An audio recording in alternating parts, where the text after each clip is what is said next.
نحمده ونصلي ونسلم على رسوله الكريم اما بعد فاعوذ بالله من الشيطان الرجيم بسم الله الرحمن الرحيم ما كان محمد أبا أحد من رجالكم ولكن رسول الله وخاتم النبيين وكان الله بكل شيء عليما صدق الله العظيم۔ رسول مجتبی کہیے، محمد مصطفیٰ کہیے، رسول مجتبی کہیے، محمد مصطفیٰ کہیے، خدا کے بعد بس وہ ہیں، پھر اس کے بعد کیا کہیے۔ محبت کا تقاضا ہے کہ محبوب خدا کہیے، شریعت کا ہے یہ اصرار کہ ختم الانبیاء کہیے۔ تعریف اس خدا کی کہ جس نے اس کائنات کو وجود بخشا، اور بے حد درود و سلام اس پاک و مطہر ہستی پر کہ جنہیں اللہ رب العزت نے خاتم النبیین بنا کر بھیجا۔ محترم صدر محفل، معزز منصفین، واجب القدر اساتذہ کرام، میرے ہم مکتب ساتھیوں اور دیگر سامعین و سامعات، السلام علیکم ورحمۃ اللہ۔ آج جو موضوع مجھ ناچیز کو مختص کیا گیا ہے وہ انتہائی اہم اور اسلام کی بنیادوں میں سے ایک ہے، اور وہ ہے عقیدہ ختم نبوت۔ صدر علی وقار، انبیاء علیہ السلام کی دنیا میں آمد کا سلسلہ جب سیدنا آدم علیہ السلام سے شروع ہوا تو قرآن پکار اٹھا، یا بنی آدم اما یاتینکم رسل منکم۔ کوئی قید جمع نہیں کی بلکہ رسول جمع کا صیغہ لا کر یہ اشارہ کر دیا کہ اس کے بعد بہت سے رسول آئیں گے۔ جلیل القدر انبیاء میں حضرت نوح اور حضرت ابراہیم علیہ السلام کی نبوت کا ذکر قرآن نے ان الفاظ میں فرمایا، وَلَقَدْ أَرْسَلْنَا نُوحًا وَإِبْرَاهِيمَ وَجَعَلْنَا فِي ذُرِّيَّتِهِمَا النُّبُوَّةَ، اور پھر آگے جا کر قرآن نے خبر دی، ثُمَّ قَفَّيْنَا عَلَىٰ آثَارِهِمْ، کہ ہم نے ان کے قدموں کے پیچھے پیچھے رسول بھیجے۔ معلوم ہوا کہ رسالت کا سلسلہ بھی جاری ہے۔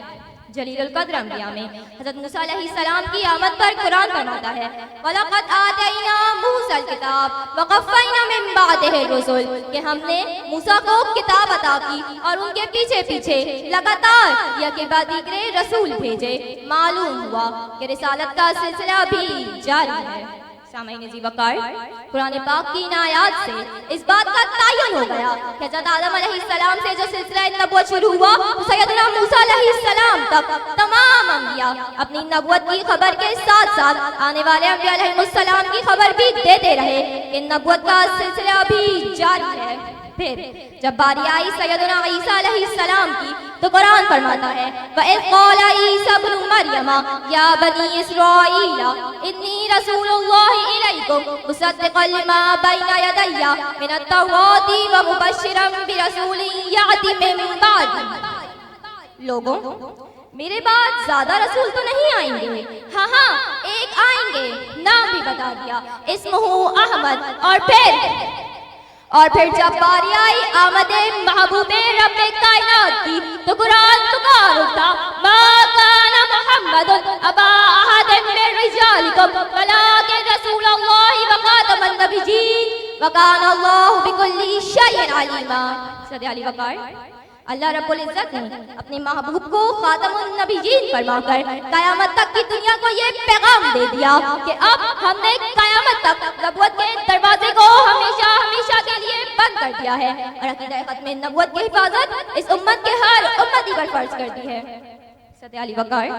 میں جب تاریخ کے اوراق پلٹ کر دیکھتی ہوں تو دور رسالت نہیں، مجھے مسلمہ نامی بدبخت شخص نظر آتا ہے جو نبوت کا جھوٹا دعویٰ کرتا ہے اور نبی کریم صلی اللہ علیہ وآلہ وسلم سے معاہدات کرنے کی بات کرتا ہے۔ میرے آقا کریم صلی اللہ علیہ وآلہ وسلم نے اسے کذاب کہا۔ زبان رسالت کی تاثیر تو دیکھیں، جس شخص کو میرے نبی کریم صلی اللہ علیہ وآلہ وسلم نے کذاب کہا تھا، آج تقریباً 1450 سال گزر جانے کے بعد بھی اس کے نام کے ساتھ کذاب شامل ہے اور تا قیامت کذاب ہی رہے گا۔ صدر علی وقار،